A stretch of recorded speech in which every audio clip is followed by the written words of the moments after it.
हरिओम दोस्तों, मैं योग गुरु डॉक्टर अमित अग्रवाल अपने यूट्यूब चैनल में आप सभी दर्शकों का स्वागत करता हूं।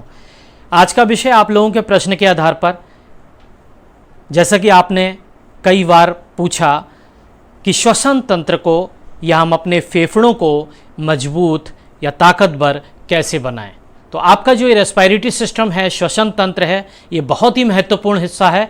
आज हम इसी के लिए कुछ खास अभ्यास सीखने वाले हैं कि किन प्रक्रियाओं के द्वारा आप इन्फेक्शन से जल्दी रिकवरी भी पा सकते हैं और इन्फेक्शन होने से काफ़ी हद तक बच भी सकते हैं। तो आइए आगे बात करने से पहले, अगर आप लोगों ने चैनल सब्सक्राइब ना किया हो, पहले चैनल सब्सक्राइब करिए और चैनल सब्सक्राइब करने के बाद बेल बटन जरूर प्रेस करिए, जिससे आप तक नई वीडियोस लगातार पहुंचती रहें। क्या आप जानते हैं कि आपके श्वसन तंत्र में सबसे मुख्य हिस्सा आपके फेफड़े होते हैं और प्रति फेफड़ा जो राइट लेफ्ट फेफड़े होते हैं उसमें 300 करोड़ से अधिक एयर सैक्स होते हैं, जिनको वायु कोश भी कहते हैं और एल्वोलाई भी कहते हैं। जैसे कि जब आप श्वास लेते और छोड़ते हैं तो जस्ट लाइक ए बैलून, ये गुब्बारे की तरह फूलते हैं और सिकुड़ते हैं। तो श्वास भरने की इनके अंदर 3 से 4 लीटर की क्षमता होती है और हम इसका तीसरा हिस्सा भी नहीं भर पाते। और यही प्रक्रिया प्राणायाम की या ब्रीदिंग प्रैक्टिस आपकी यही प्रक्रिया को सुधारती है। तो ब्रीदिंग प्रैक्टिस, जब आपका डायाफ्राम, जब आप श्वास लेते हैं और छोड़ते हैं तो उस स्थिति में आपका डायाफ्राम कॉन्ट्रैक्ट होता है और रिलैक्स की स्थिति में आता है। तो जब आप ब्रीदिंग प्रैक्टिस या प्राणायाम लगातार करते हैं तो आपके जो फेफड़ों के पोर्स होते हैं, जो बलगम की वजह से, कफ की वजह से बंद हो जाते हैं, जिसका कारण निमोनिया हो सकता है, जिसका कारण खांसी जुखाम, इसके अतिरिक्त ब्रोंकाइटिस, बहुत सी ऐसी दिक्कतें हैं जिसकी वजह से वो पोर्स बंद हो जाते हैं। उन पोर्स को आप ब्रीदिंग प्रैक्टिस या स्टीम, जिसको भाप कहते हैं, उसके माध्यम से वो पोर्स खोल सकते हैं और उसमें ब्लड सर्कुलेशन फेफड़े के हिस्से में आप बढ़ा सकते हैं।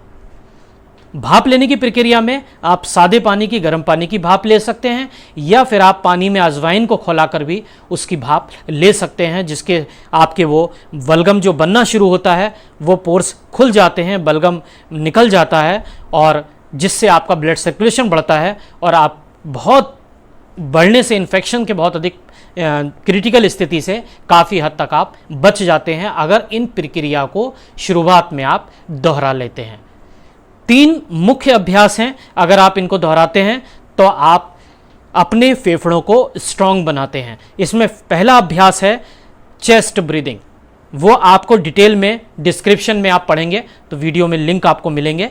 मैं आपको बिल्कुल सिंपली आपको बता देता हूँ। चेस्ट ब्रीदिंग में आपको श्वास सिर्फ फेफड़ों में भरनी होती है और छोड़नी होती है। श्वास जब पूरा भरते हैं तो फेफड़ों को एक्सपेंड करते हैं, आपके पेट में भी श्वास जाती है, पेट फूलता है क्योंकि आपका डायफ्राम भी कॉन्ट्रैक्ट होता है। तो आपको पूरा श्वास भरनी होती है और पूरी श्वास छोड़नी होती है। चेस्ट ब्रीदिंग इसलिए बोलते हैं कि इसमें आपको फेफड़ों को एक्सपेंड करना होता है। दूसरा आता है आपका बेली ब्रीदिंग। बेली ब्रीदिंग में आपको सिर्फ पेट को फुलाना होता है, पेट को सिकोड़ना होता है। बेली ब्रीदिंग आप बैठकर भी कर सकते हैं और लेटकर भी इस प्रक्रिया को कर सकते हैं। तीसरी प्रक्रिया आती है ओमकार चैंटिंग। ओमकार चैंटिंग में सिंपली आपको गहरा श्वास लेना होता है और ओमकार कहकर छोड़ना होता है। देखिए, मैं करके दिखाता हूं आपको।